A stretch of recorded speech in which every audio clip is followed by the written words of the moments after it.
Hello everybody, welcome back to Dominions 5. We are playing as Late Age Utgard in the YouTubers Let's Play series. It is turn 31, and let's go through these messages. So messenger from Mikland, he's saying don't worry about the stuff on my border, and then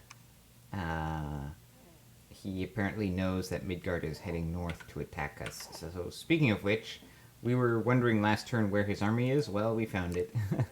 It's here. So from what we can tell, a lot of crossbowmen. Actually, that's important to know. So a lot of crossbowmen, and then his stuff, and then of course we know there's a ton of vans and other stuff that has glamour that we can't see. But the fact that his pile of crossbowmen is here is important because we can tell that here he's got crossbowmen too and mages, and here he's got crossbowmen and mages. And so this is all screaming that he wants to attack this province, which is exactly what I wanted him to do. I'm fairly certain he's not attacking this province because he might not be able to move all his crossbows or whatever's in his capital to provinces. Like he'd have to move here, and this is mountains, and it's cold. So, I mean, his national stuff might be able to move like this, but I don't think the Volvas can, and... Anyways, the point is, logistically for him, it makes sense that he's attacking this province, and that's what we're counting on, and so we'll go over this. This will take most of this episode. Will be talking about the script here that we've got set up, but let's do the rest first. So we almost got to Mindburn. We've got Evocation 4, that's nice. Scrying Pool. Oh, I put a little scrying spell up on this island just to see what was going on here. We teleported mages. We got a magic site. Where's that? Oh, that's nice. That's gems. Sure. Okay, little battles, I think. Oh, this was just the raid here. To get this province. This is also a nice income province, by the way, so that's always fun. Then... Oh, Ocelots. So Miklin, remember Miklin has like a ridiculous bless, right? It's quickness and luck or something like that. Let's wait for this blessing. Yeah, so his bless is quickness and luck and other stuff, which is absolutely ridiculous. But I just want to point out this one unit which I have learned to hate with a passion. These, ocelots basically. I was recently playing a game against Zabalba, who gets these as free spawn. I hate these units with a passion. 3 attacks per turn, really strong attacks, a ton of hit points, and they're sacred and flying. And so these guys have quickness. They have 6 attacks per turn. These are absolutely insane. There's like... just the alpha strike on these, when they land, they just devour your stuff. It is absolutely crazy. There are very few ways that you can beat these. It's really, I mean, there are not a lot of ways that you can beat Ocelots. So he's got Ocelots, plus his own Sacreds, so too bad for Alm. Okay, Sneaking Army... Finished a giant fortress. We lost some of our mercs. I don't think we even paid for them. I think we're done with them. And yeah, that's it. So let's talk about our troop movement.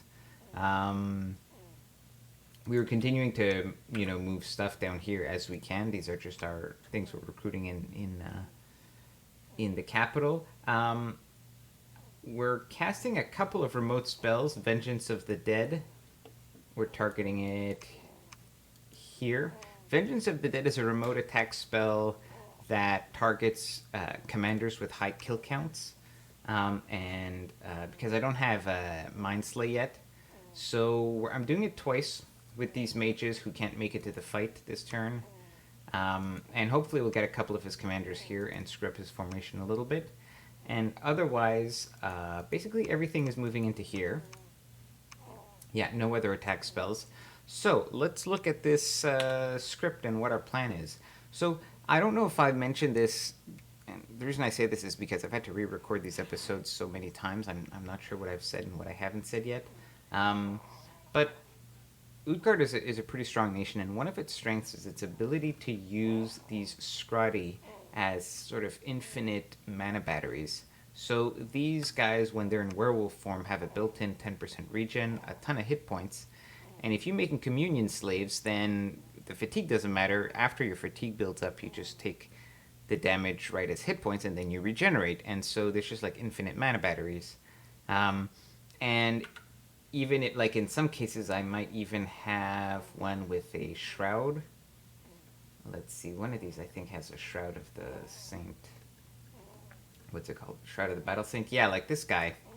Shroud of the Battle Saint. So he's gonna have an extra 10% regen, so a total of 20 because of the bless.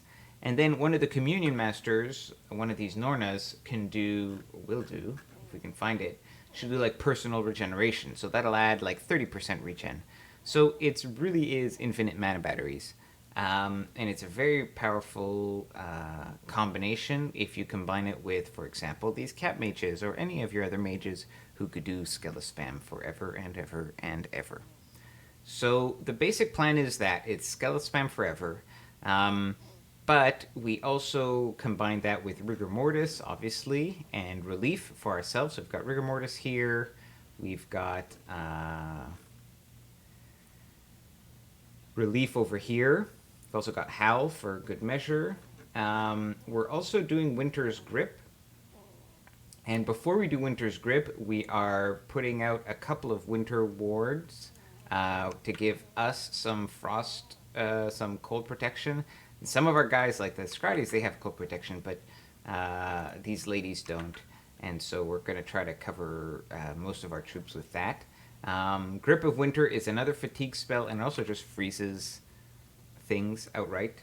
And that's basically it. The rest of the cat mages are mostly doing, one or two buff spells each, then Communion Masters, and either this one for some reason is doing Soul Slay, but the others are doing Horde of Skeletons, and that's pretty much it. The regular mages are doing Body Ethereal, and so these are doing Body Ethereal because they're on the front line, and they're right next to my thugs, and so hopefully they're going to Ethereal the thugs and some of these frontline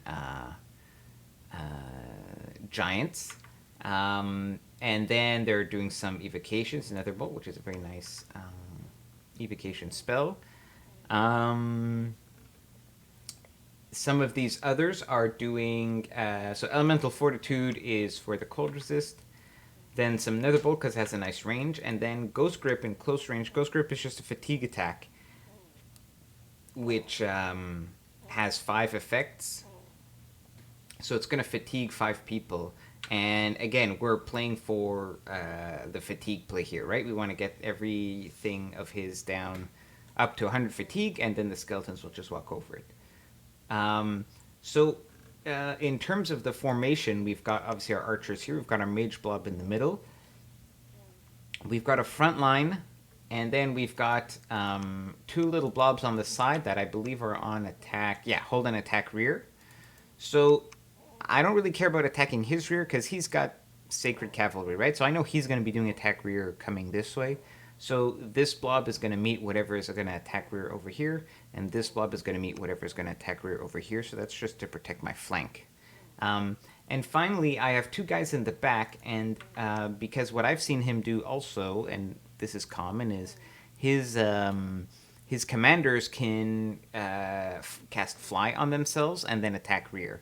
But typically when commanders do that, they don't do that after 2 turns, right? They don't do... like if I had flying troops, it would just be hold and attack rear, and then after 2 combat rounds, they would just land in the rear, right? And so in that case, you could just have a bunch of units on hold and attack closest back here, or hold and attack flyers, and they would wait, then they would move up a little bit, then the flyers would land, and then they would fight.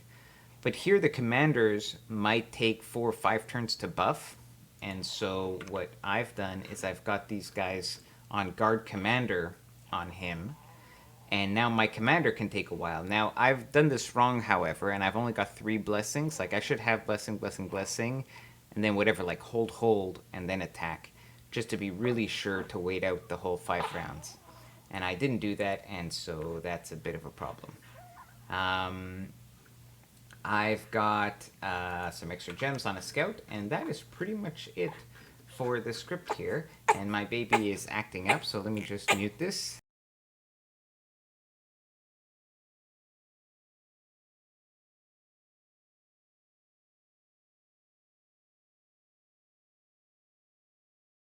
And I think we're good for just a second. And anyways, it's a good time to end the episode because we'll see the battle in the next one. So see you guys in just a bit. Take care.